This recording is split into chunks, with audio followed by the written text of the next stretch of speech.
Hey guys, this video is going to be about a strange series of events that led me to just pick up this item behind me. I belong to several groups on Facebook related to vintage electronics, televisions, radios, and so on. And in one of them, somebody had come across, I think, an RCA 621 TS, or they were thinking of selling or buying it. The question was about valuation. And the responses were all over the place, ranging from $20, $50 to several thousand. And reading through them and adding my 2 cents, it became apparent that a lot of folks were not that familiar with it. I thought it was an iconic set that everybody knew about, but not so much. So there are a lot of comments back and forth about, no, they're worth a lot more than that, and well, of course, condition and location and all that factors in as well. But I did try to educate a few folks, include some links to explain what the set was all about. Well, lo and behold, I got an email from president of the Antique Radio Club of Illinois telling me that someone rather close to me was selling one, well, the chassis of one. And he was open to offers. So I jumped on it and I made him a modest offer, considering there's no cabinet. It was just the chassis, a known condition of the parts of the picture tube. Well, I just picked it up. And I thought I'd make a video, not only while we check it out, but also to explain a little bit about what it is. First, a little history lesson on television development in the U.S. We lagged other parts of the world, England especially, in that we did not have any commercial television production or broadcasting until after World War II. There were some pre-war sets, most notably the TRK sets that RCA showed at the World's Fair, I think in '39. By 41, Philco, RCA, and a few others, GE, I imagine, had prototypes, limited production runs, but all told, probably, 1,000 TVs maybe were made before World War II broke out, and when it did, the government ceased production, and the factories were geared to the war effort, but the big guys, RCA especially, did keep tinkering and developing, knowing that eventually consumer production would resume. So, late 45, they were ready to go. They wanted to have sets ready to sell by Christmas that year, I imagine. So they had their 1946 lineup. They had a rear projection set, similar to that 741 PCS I picked up recently, smaller. I think it was a 648 PTK, something like that. And several 10-inch sets based on the RCA 630 TS, their flagship, very popular set, worked extremely well. But at 30 tubes, it was expensive, and the rear projection set was very expensive, so they wanted to have a low entry point model. So there's a 621 TS. The 6 is for 1946, the 21 is for 21 tubes. So whereas the flagship had 30 tubes, this had 9 less, which was lower cost. But also it was a 7-inch set, not a 10-inch set. Well, you've been watching my videos lately, you've seen me do a couple 7-inch sets, and I've done many in the past. Those were all electrostatic sets using the 7JP4. So very budget-minded sets. And the performance isn't so great. Part of it is because of the inherent qualities of the picture tube. It runs on lower voltage, the phosphor tends to wear out, it gets dimmer over time. That is not what RCA used. That seemed to be a source of a lot of confusion online, as people thought, oh, it's a $50 set, it's a budget, it's 7JP4, it's a crude design. And they also were aware that they didn't make that many, and they thought they didn't make that many because it was a flop. Yes and no. It didn't sell that well, but that's because for a few bucks more you'd get a 10-inch set. So that's what folks did. But it was a good set. And it was fairly expensive because it used this 7DP4.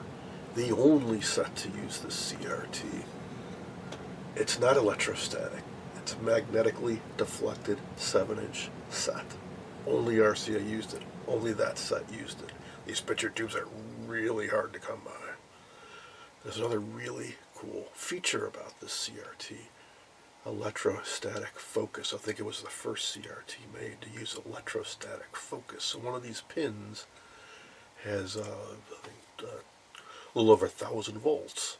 There's no electromagnetic focus coil around it, which means it has really razor sharp focus that you don't have to fiddle with and screw. Now let's take a look at the chassis. A few months back I restored an RCA 8T241. It's 2 years newer than this set. But I noticed some elements right away that are similar jumped out at me. The location of the high voltage box, the way some of these controls are positioned. And even that guy, I think that was the part I had that was bad in my AT241. You also may have heard of the RCA 721TS. Those were very popular. They made a lot of those. That was a 10-inch version based on this chassis. So I say it's a flop. Yeah, mainly because of the small screen size, but this chassis is fine, and they adapted this for a larger screen size and made a ton of them. Now, it is really well made. It's really heavy, which is why I have to look at the exact price on it. It couldn't have been cheap, not if they were actually making a profit on it. It has a power transformer. It has this black box here which has some huge power resistors in it to form a bunch of different voltage points for different parts of the set. Also a really, really cool cabinet. I'll show you guys a photo of it, but he didn't have it. Now I do have one of these sets. I picked it up years ago and paid quite a bit of money for it. And I was a bit naive back then. I was somewhat new to collecting TVs, and it had a dud picture tube. If I'd known that, I could have negotiated a much lower price. And I don't know much else. I've never tinkered around with that one, so I got this set for this chassis for two reasons. One, hoping the picture tube is good, because I needed one for my other set. Also, any other spare parts I may need. I want to try powering this thing up. It's not that unusual for an RCA to kind of work as is. What I also love about it is it's so early. It has some unusual design elements. So that CRT has an ion trap, so it needs an ion trap magnet. Check this out. It's an electromagnet ion trap magnet.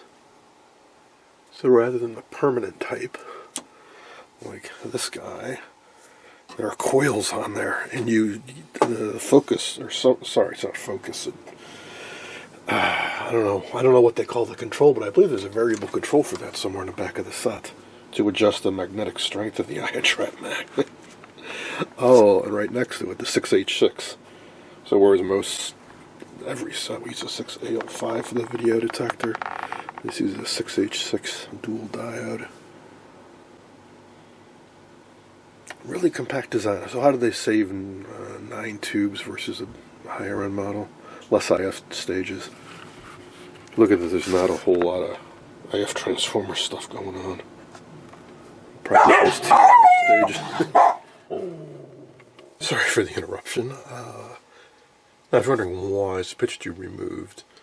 I removed it for safety for transportation. If you ever get one of these early RCAs, you should really try to remove the picture tube. And they were shipped without picture tubes, or they were shipped separately, and they were actually installed at the owner's home. Reason being is there's no support. The support for the CRT it's actually the cabinet. Are some clips that go around the face of it. And then this does support the weight, but there's nothing to firmly hold it in place. So if you ship this or move it, which is the picture tube sitting in here, it can flop around and the neck can snap off. So that's why I took it off. Alright, so what do I want to do?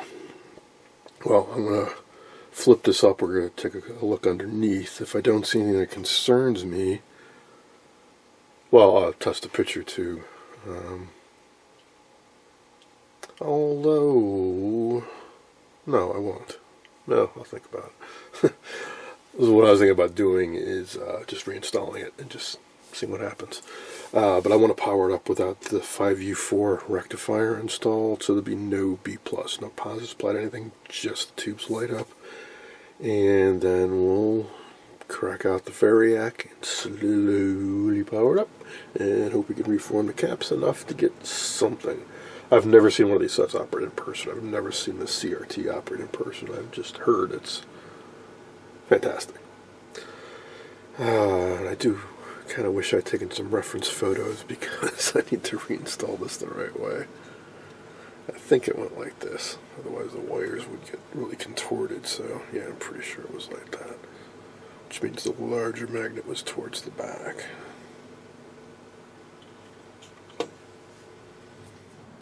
Here's a look underneath.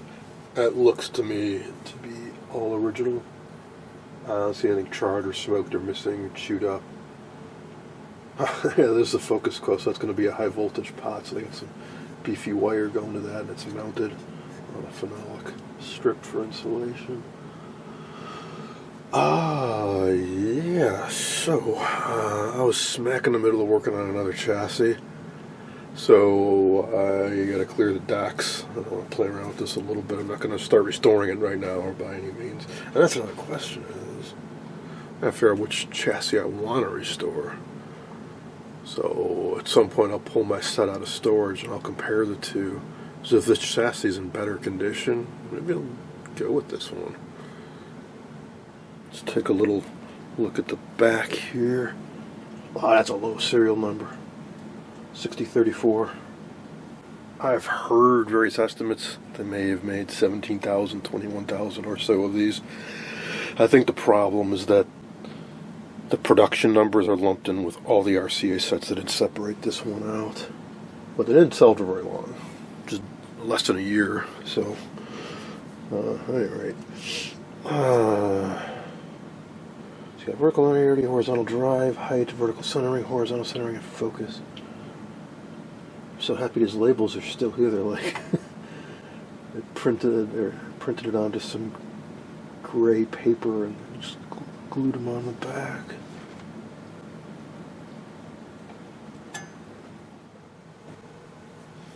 All right, sure. Let's test the CRT.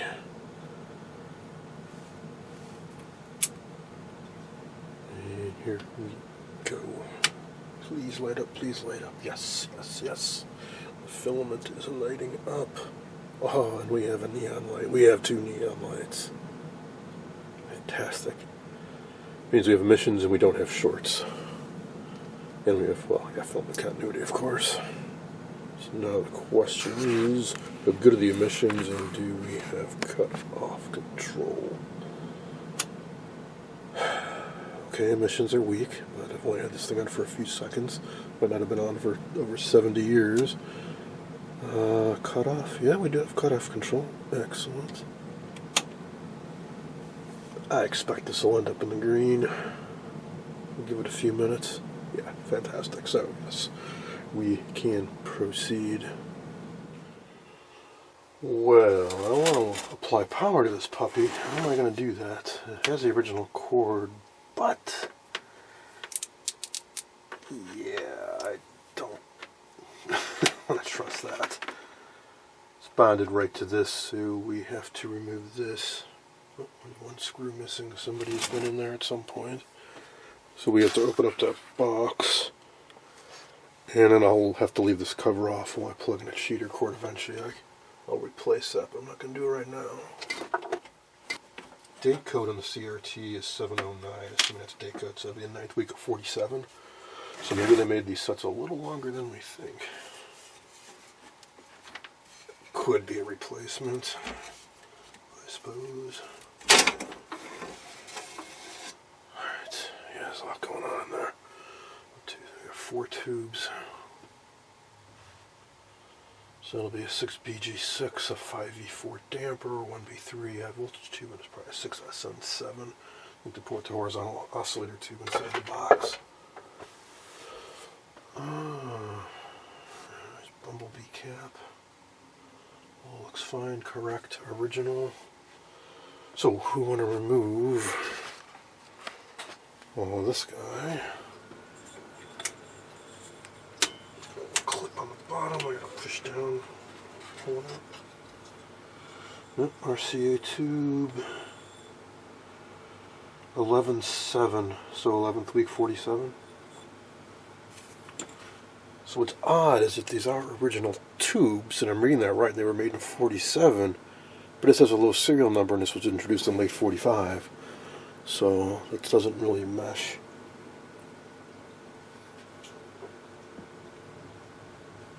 And maybe that's a production code or something like that. I don't know. It's okay, this is more like it. Oh, these are some of these tubes. 6-30, 6-22. So 22nd week, 30th week of 46. Okay. That I'm liking better. Yes, so we need this. Plug that in there. Do not have any of the knobs. He kept them with the cabinet. Oh yeah, I probably didn't mention he repurposed the cabinet. Or he didn't, somebody else did. I guess there's somebody kind of local to me that does this. Upcycles vintage items. I'm not going to rag on somebody who does it. They did a good job. It looks cool, and the owners really enjoy it. I'm not going to tell somebody what to do with their own property. But he had the presence of mind to say this, and he said to me, he made a point of it, like making sure that it was very carefully removed and carefully stored. He knew somebody could use this. What did they make it into? Well, they put 4 little peg legs about that long on it, kind of angled out, and they made a little console out of it. They have a static image in it, and it's a Bluetooth speaker. It sounds good. It looks cool. Hey, I'm just glad I ended up with this. So let's see. This will be the power switch. It was already turned on, so we'll just leave that on. And we'll control power with the variac back here. Now without the rectifier, and I'm just going to go full power on this. So here we go. 3, 2, 1, contact. Current surged up to about 1.5 amps. It's slowing down to 0.9 amps. Pardon my reach. So, there we go. Well, it's cool to see a 5V4 damper tube.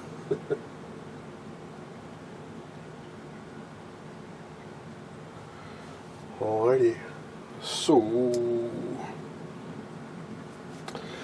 alright, I'll grab my meter AC mode and stick down into the pins on the 5U4. Don't recall exactly what pins are what, but I think it's 2 and 8, something like that. 2 and 7.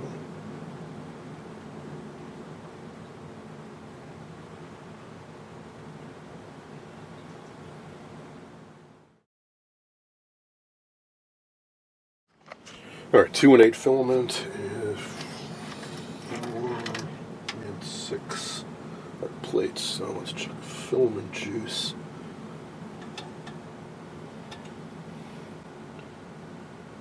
Got the row pins.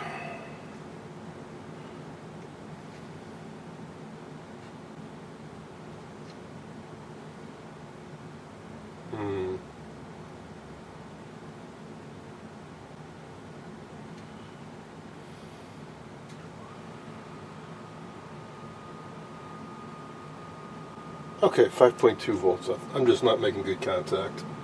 1, 2, 3, 4, 4, and 6. There we go, 723, fantastic. Alright, so we're going to turn this off. I'm going to turn the variac way down. And we're going to put that 5U4 back in. Somewhere around here I do have a solid state version of this. but we'll go with the tubes. I've heard mixed things about this.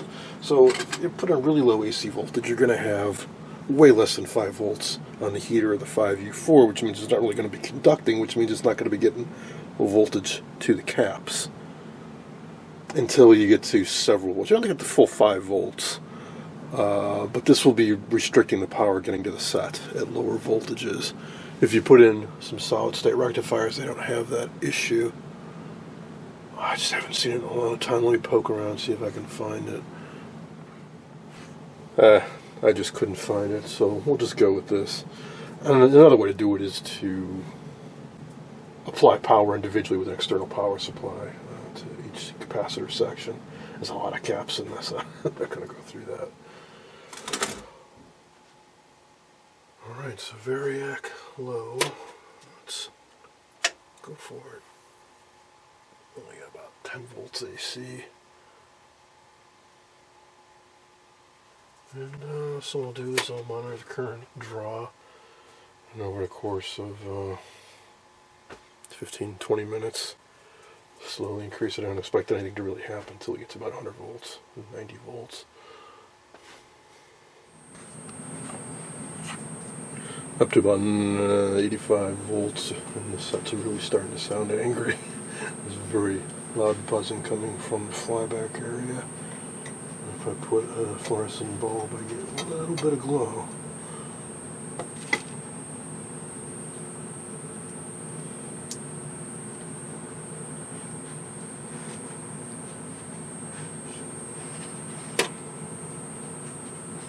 .95 volts now.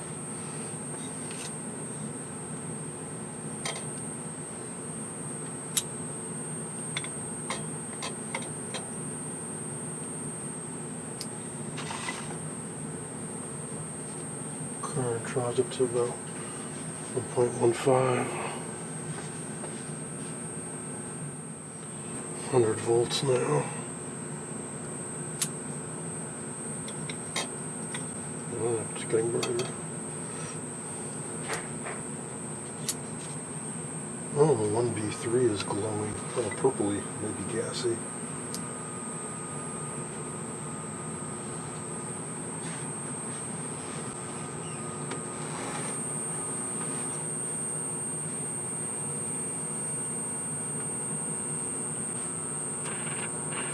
And we have crackle.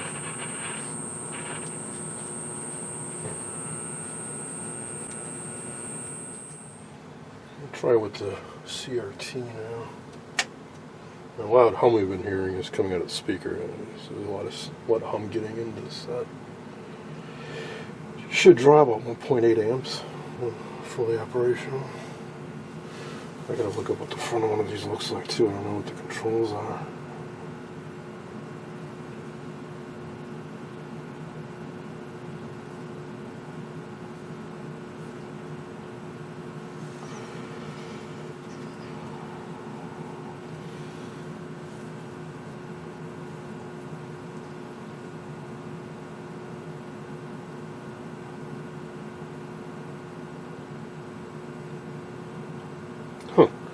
This is looking early television site. I was wrong about the dates on this. They announced it on October 46. I thought it was more like October 45. So it does make sense to see 46 and 47 dates. Alright, so...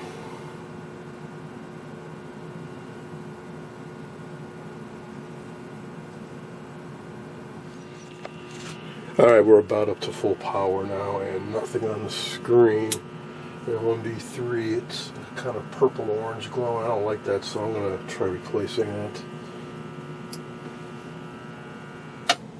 And this huge hum has not gotten any quieter, meaning some of these caps are just not doing their thing, and they aren't going to form up.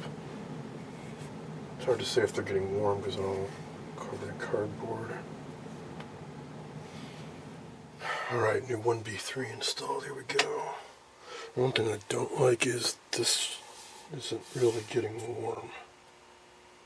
I expect this to be getting pretty darn hot.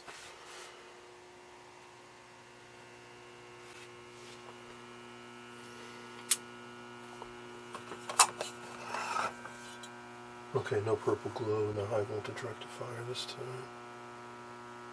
Oh!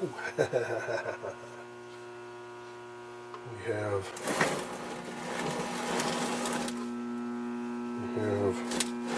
illumination. Another trippy interference pattern.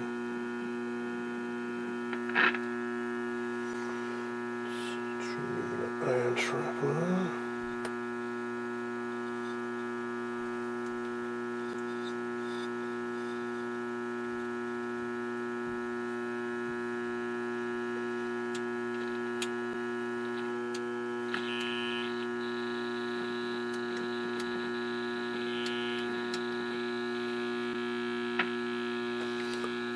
Cool.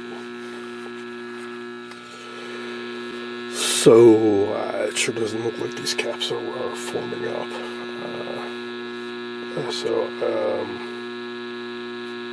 I'll try feeding a signal in, but I'm not really expecting anything more than this. But as it is, that's pretty cool. I'm trying to feed in a signal now, like I figured it's not working. There is a little indication that when I change the channel that there's a little static crash coming through, so that's awesome. Alright, so that definitely paid off. Very, very happy to have picked this up. So as I said, I'll compare this to my other chassis. Which of the better will be my main focus of restoration. Maybe I'll restore both of them at some point. But for sure I'll do the nicer one first, and I'll probably restuff all the caps. These are fairly historic sets, and restored they command a pretty healthy price. I'm thinking it's going to be this one. This chassis is phenomenally in phenomenal condition. Zero corrosion, everything's here. A lot of it appears to be original. Maybe it's all original. Definitely a huge plus. Alright, that's going to be it for now. Hope you enjoyed this look at a KCS 21 chassis used in a model RCA 621 TS.